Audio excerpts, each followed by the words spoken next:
حضرت عمر فاروق اور بڑھیا کا واقعہ۔ ایک رات کا واقعہ جس نے دل ہلا دیے۔ اسلام کی تاریخ ایسے واقعات سے بھری پڑی ہے جو ہمارے ایمان کو تازہ کر دیتے ہیں۔ آج میں آپ کو وہ واقعہ سناؤں گی جو حضرت عمر فاروق کے عدل، اللہ کے خوف اور رات کے گشت کا سب سے مشہور واقعہ ہے۔ یہ واقعہ ہمیں سکھاتا ہے کہ حکمران کیسے ہوتے ہیں اور اللہ سے ڈرنے کا مطلب کیا ہے۔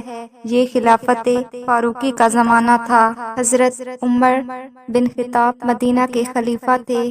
آپ کی عادت تھی کہ رات کو جب ساری دنیا سو جاتی آپ خود مدینہ کی گلیوں میں گشت کرتے۔ آپ کا کہنا تھا اگر دریائے فرات کے کنارے ایک کتا بھی پیاسا مر گیا تو عمر سے قیامت کے دن پوچھ ہوگی۔ اس رات بھی حضرت عمر اور ان کے خادم رات کے پچھلے پہر مدینہ سے باہر نکلے۔ چاندنی رات تھی، چاروں طرف خاموشی تھی، صرف کتوں کے بھونکنے کی آواز آ رہی تھی۔ مدینہ سے تھوڑا دور ایک چھوٹا سا گاؤں تھا۔ وہاں ایک ٹوٹا پھوٹا جھونپڑا نظر آیا۔ جھونپڑے کے اندر سے بچوں کے رونے کی آوازیں آ رہی تھی۔ حضرت عمر کا دل بے چین ہو گیا۔ آپ نے خادم سے کہا رکو، یہاں کوئی تکلیف میں ہے۔ حضرت عمر جھونپڑے کے دروازے پر پہنچے۔ اندر ایک بڑھیا چولہے کے پاس بیٹھی تھی۔ چولہے پر ایک خالی پتیلا رکھا تھا جس میں پانی ابل رہا تھا۔ 4-5 چھوٹے بچے ننگے پاؤں پھٹے کپڑوں میں چولہے کے گرد بیٹھے رو رہے تھے۔ حضرت عمر نے سلام کیا اور پوچھا امی جان کیا معاملہ ہے؟ یہ بچے کیوں رو رہے ہیں؟ بڑھیا نے آنسو پوچھتے ہوئے کہا بیٹا 3 دن سے گھر میں کھانے کو کچھ نہیں ہے، بچے بھوک سے رو رہے ہیں۔ میں نے پتیلے میں پانی ڈال کر آگ جلا دی ہے تاکہ بچے یہ سمجھیں کہ کھانا پک رہا ہے اور سو جائیں۔ یہ سن کر حضرت عمر کی آنکھوں میں آنسو آ گئے۔ آپ کا دل تڑپ اٹھا۔ آپ نے پوچھا آپ کا خلیفہ کہاں ہے؟ عمر کہاں ہے؟ بڑھیا نے غصے سے کہا عمر کو کیا پرواہ، وہ تو محل میں آرام کر رہا ہوگا، اسے کیا خبر کہ یہاں ایک بیوہ اور اس کے یتیم بچے بھوکے مر رہے ہیں، اللہ عمر سے پوچھے گا۔ حضرت عمر پر قیامت گزر گئی۔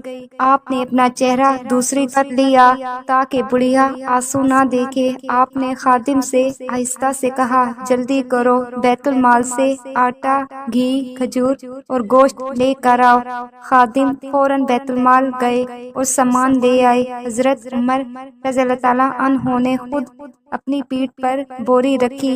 خادم نے کہا امیر المومنین میں اٹھا لیتا ہوں۔ حضرت عمر نے فرمایا کیا قیامت کے دن میرا بوجھ بھی تم اٹھاؤ گے؟ مجھے خود لے جانے دو۔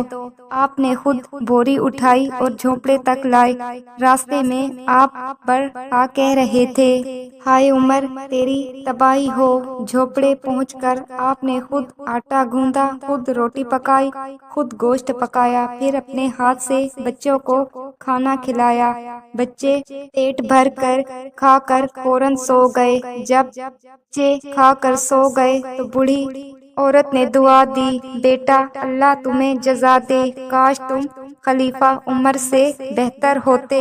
حضرت عمر نے مسکرا کر کہا امی جان جب عمر سے ملیں تو اسے میرا سلام کہہ دینا اور کہنا کہ ایک شخص آیا تھا جس نے تمہاری مدد کی تھی۔ فجر کی نماز کے بعد حضرت عمر نے اسی بڑھیا کو مسجد میں بلایا۔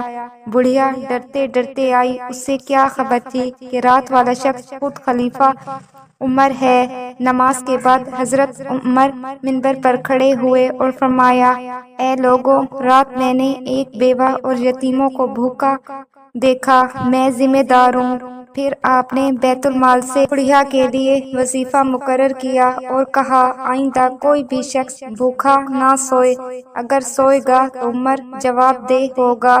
بڑھیا کو جب پتہ چلا کہ رات والا شخص خود عمر تھے تو وہ رونے لگی اور کہا اے امیر المومنین مجھے معاف کر دے، میں نے آپ کو برا بھلا کہا۔ حضرت عمر نے فرمایا امی غلطی میری تھی، مجھے پہلے آنا چاہیے تھا۔